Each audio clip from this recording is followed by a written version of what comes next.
ओम श्री विष्णवे नमः। हमारे सनातन धर्म में कहा गया है कि एकादशी का व्रत रखने से सभी प्रकार के पापों का नाश हो जाता है और भगवान श्री हरि इस व्रत से प्रसन्न होकर अपने भक्त को अनंत अपार पुण्य देते हैं। ज्येष्ठ मास के कृष्ण पक्ष की एकादशी को व्रत रखकर भगवान श्री हरि की पूजा की जाती है और इस एकादशी को अपरा और अचला एकादशी के नाम से जाना जाता है। अपरा एकादशी का अर्थ है कि इस एकादशी का पुण्य अपार मिलता है।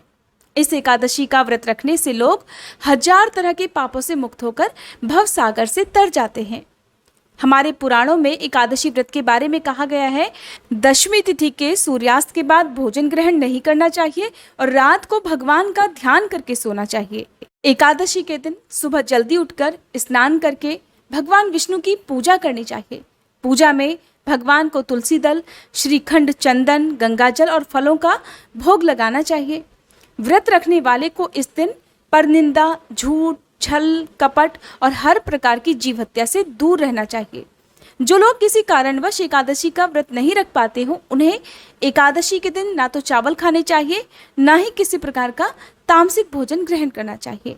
जो लोग एकादशी के दिन व्रत ना रख पाए, वो भी एकादशी के नियमों का पालन करते हुए भगवान श्री हरि की पूजा कर व्रत की कथा यदि पढ़ते या सुनते हैं तो उन्हें भी इस व्रत का कई गुना पुण्य प्राप्त होता है। आज की इस वीडियो में आप अपरा एकादशी की 2 पौराणिक कथाएं एक साथ सुनने वाले हैं। कथा प्रारंभ करने से पहले आप सभी से अनुरोध है, वीडियो को लाइक करके कमेंट बॉक्स में विष्णु भगवान की जय जरूर लिखिएगा। अगर आप एकादशी की संपूर्ण पूजा विधि और शुभ मुहूर्त के बारे में जानना चाहते हैं तो इसकी वीडियो भी हमारे चैनल पर पहले से ही अपलोडेड है। आप चाहें तो प्रदोष व्रत की संपूर्ण पूजा विधि और कथा के बारे में भी हमारे चैनल पर देख सकते हैं। इसके लिए आप चाहें तो हमारे चैनल को सब्सक्राइब करके बेल आइकन प्रेस कर सकते हैं ताकि आने वाले सभी वीडियोस आपको समय से मिल सके। तो आइए रसपान करते हैं अपरा एकादशी व्रत की पौराणिक कथाओं का। धर्मराज युधिष्ठिर ने भगवान कृष्ण से समय समय पर पढ़ने वाली सभी एकादशी व्रत का महात्म्य सुना है। ऐसे में जब भगवान कृष्ण से उन्होंने ज्येष्ठ मास के कृष्ण पक्ष की अपरा एकादशी का महात्म्य जानने का निवेदन किया, तब भगवान श्री कृष्ण उनसे इस प्रकार कहने लगे कि धर्मराज, अब मैं तुमसे ज्येष्ठ मास के अपरा एकादशी की कथा का महात्म्य वर्णन करता हूँ, ध्यानपूर्वक सुनो। इस पौराणिक कथा के अनुसार किसी राज्य में महिध्वज नाम का एक बहुत ही धर्मात्मा राजा रहा करता था। राजा धर्मात्मा था और उसका छोटा भाई कहीं ज्यादा पापी था। अर्थात कहने का तात्पर्य यह है कि राजा महिध्वज जितना नेक था, उसका छोटा भाई वज्रध्वज उतना ही बड़ा पापी था। इस कारण वज्रध्वज महिध्वज से द्वेष भी करता था, क्योंकि प्रजा उसे बहुत प्रेम करती थी। एक बार वह अपने बड़े भाई को मारने का प्रयास करता है और उसमें सफल भी हो जाता है। अपने बड़े भाई की हत्या करवाने के बाद उसने उसके शव को जंगल में फेंकवा दिया और खुद राज्य करने लगा। इस तरह इधर असामयिक अकाल मृत्यु के कारण महिध्वज को प्रेत योनि में जाना पड़ा। अब वह पीपल के एक पेड़ में रहने लगा। उसकी मृत्यु के बाद राज्य में उसके दुराचारी भाई से तो प्रजा दुखी थी ही थी, साथ ही अब महिध्वज भी पीपल के पेड़ में प्रेत बनकर आने जाने वाले लोगों को दुख पहुंचाते। उस रास्ते से जो भी राहगीर जाते उसे वो बहुत परेशान करते। लेकिन राजा के पुण्य कर्मों का प्रताप कहिए, सौभाग्य कहिए कि उधर से एक दिन एक बहुत ही पहुंचे हुए ऋषि गुजर रहे थे। तभी उन्हें आभास हुआ कि कोई प्रेत उन्हें तंग करने का प्रयास कर रहा है। अपने तपोबल से उन्होंने भूतकाल को जान लिया कि किस प्रकार वह प्रेत योनि में पड़ा है। तो उन्होंने उस प्रेत को पकड़कर उसे अच्छाई का पाठ पढ़ाया और फिर उसकी मोक्ष के लिए स्वयं ही अपरा एकादशी का व्रत रखा और उसका संकल्प लेकर अपने व्रत का पुण्य प्रेत को दान कर दिया। इस प्रकार ऋषि द्वारा दान किए गए व्रत के पुण्य से उसे प्रेत जीवन से मुक्ति मिल गई और फिर वह वैकुंठ लोक को चला गया। एक और अन्य प्रचलित कथा के अनुसार एक बार एक राजा ने अपने राज्य में एक बहुत ही मनमोहक बगीचा तैयार करवाया। उस बगीचे में इतने सुंदर पुष्प लगते कि देवता भी आकर्षित हुए बिना नहीं रह सकते थे और वे उस बगीचे से फूल चुरा कर ले जाते। इधर राजा चोरी से परेशान लगातार उजड़ते बगीचे को देखकर उसे बचाने के सारे प्रयास विफल होते नजर आ रहे थे। अब चोरी कोई इंसान करे तो पकड़ में भी आए।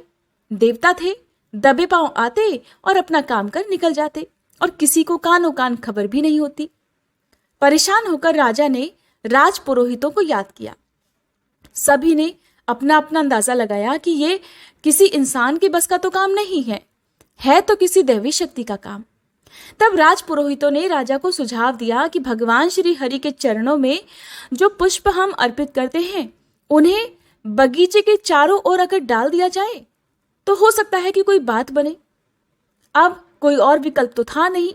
राज पुरोहितों की बात मानकर राजा ने ऐसा ही करने का आदेश दिया। देवता और अप्सराएं हर दिन की तरह आए, लेकिन दुर्भाग्य से एक अप्सरा का पैर भगवान विष्णु को अर्पित किए हुए पुष्प पर पड़ गया, जिससे उसके समस्त पुण्य नष्ट हो गए और वह अन्य साथियों के साथ उड़ान नहीं भर पाई। सुबह होते ही उस बगीचे में एक अद्वितीय युवती को देखकर बहुत लोग परेशान हुए। सभी लोग परेशान हुए तो इस बात की सूचना राजा को दी गई। राजा अपने राजमहल से दौड़े दौड़े आए। उन्होंने इस उद्यान में बगीचे में इतनी सुंदर युवती को देखा तो वो खुद भी हैरान रह गए। उसे देखते ही राजा सब कुछ भूलकर उस पर मुग्ध हो गए। जब राजा ने उस अप्सरा से पूछा कि देवी तुम कौन हो और यहाँ पर इस तरह से क्या कर रही हो, तो अप्सरा ने अपना सारा अपराध कबूल करते हुए सारा वृतांत राजा को कह सुनाया और अपने किए पर पश्चाताप करने लगी।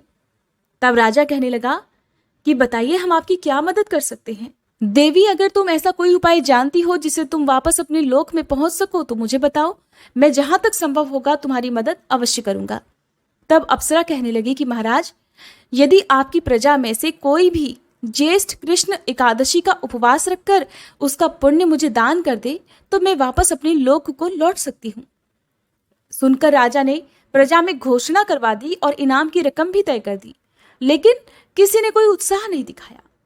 राजा पुरस्कार की राशि बढ़ाते बढ़ाते अपना आधा राज्य तक देने पर आ गया, लेकिन कोई भी सामने नहीं आया। कोई भी अपने व्रत का पुण्य किसी को दान ही नहीं देना चाहता था।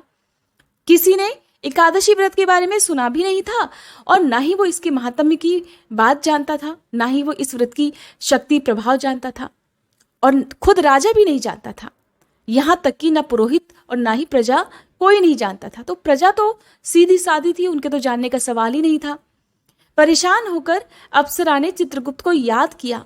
तब कर्मों का लेखा जोखा रखने वाले चित्रगुप्त ने अपने बही खाते से देखकर अप्सरा को सूचना दी कि इस नगर में एक सेठानी से अनजाने में एकादशी का व्रत हुआ है। यदि वह संकल्प लेकर व्रत का पुण्य तुम्हें दान कर दे तो बात बन सकती है, तुम वापस अपने लोक को जा सकती हो। उसने राजा को ये सारी बात बता दी। राजा ने सम्मान सहित सेठ सेठानी को अपने महल में बुलवाया। पुरोहितों द्वारा संकल्प करवाकर सेठानी ने अपने व्रत का पुण्य उसे दान में दे दिया, जिससे अप्सरा राजा और प्रजा के साथ सेठानी का धन्यवाद कर वापस स्वर्गलोक को लौट गई। उधर अपने वचन के अनुसार सेठ सेठानी को उस राजा ने अपना आधा राज्य दे दिया। राजा भी अब तक एकादशी के महत्व को समझ चुका था। उसने 8 से लेकर 80 साल तक राज परिवार सहित राज्य के सभी स्त्री पुरुषों के लिए वर्ष की प्रत्येक एकादशी के साथ ही जेठ मास के कृष्ण पक्ष की एकादशी का उपवास अनिवार्य कर दिया। इस प्रकार जाने अनजाने में किए गए एकादशी व्रत के पुण्य से सेठ सेठानी को अथाह धन संपत्ति मिल गई। उधर अप्सरा को भी इस व्रत के पुण्य प्रभाव से वापस अपने लोक लौट जाने का सुअवसर प्राप्त हो गया। ये थी अपरा एकादशी की पौराणिक कथाएं।